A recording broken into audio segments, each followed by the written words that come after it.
Bangladeshi stand, Bangladeshi stand,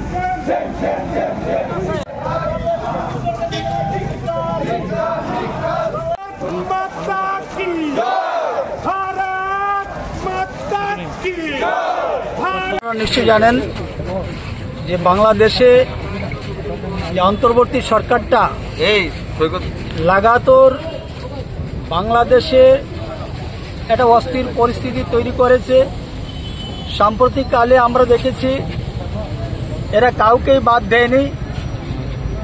এমন একটি বর্বরোচিত ঘটনা, যে ঘটনাটি সম্পূর্ণ ভারতবাসী এবং বিশ্ববাসী তার নিন্দা জানাচ্ছে এবং অত্যন্ত নিন্দনীয়। সেটা বিশ্বকবি রবীন্দ্রনাথ ঠাকুরের যে পৈতৃক বাড়ি, সেই বাড়িতে এই ফ্যাসিস্ট যারা বাংলাদেশি বর্বর যারা এইভাবে বাড়িটাকে ভাঙচুর করলো।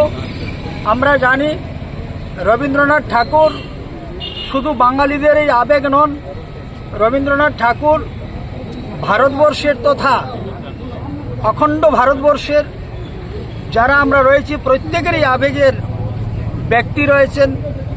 আজকে সেই আবেগের মধ্যে আঘাত এনেছে, এত নিচে নেমেছে এবং হিংসা এবং তার একটা সীমাবদ্ধতা থাকা উচিত।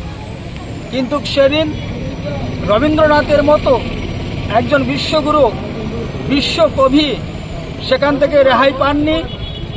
এই হায়নার দলেরা রবীন্দ্রনাথ ঠাকুরকে রক্ষা করেনি, শেষ রক্ষা পাননি।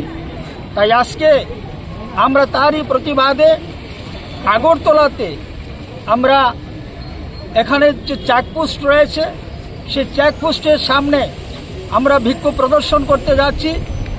এবং আজকের এই বিক্ষোভ আমাদের শেষ নয়, আমরা প্রতিটি জেলায় আমাদের এই বিক্ষোভ প্রদর্শন চলছে। একই সঙ্গে আগামী 16 তারিখে প্রত্যেকটা বিধানসভা ভিত্তিক আমাদের এই বিক্ষোভ চলবে এবং আমরা এই বিক্ষোভের মাধ্যমে জানান দিতে চাইছি যে যারা এই বাংলাদেশে এই ঘটনার সঙ্গে যুক্ত রয়েছে তারা কোনো অবস্থাতেই সমাজের সুস্থ মস্তিষ্কের মানুষ হতে পারে না।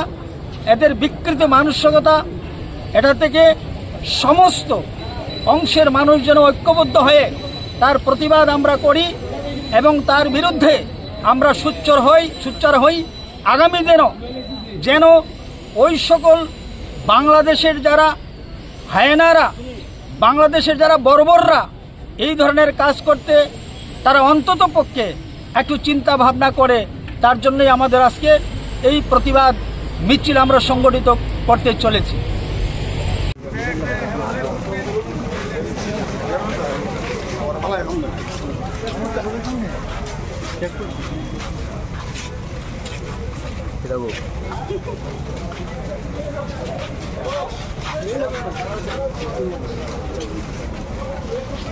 এই প্রতিবাদ মিছিল আমরা সংগঠিত করতে চলেছি।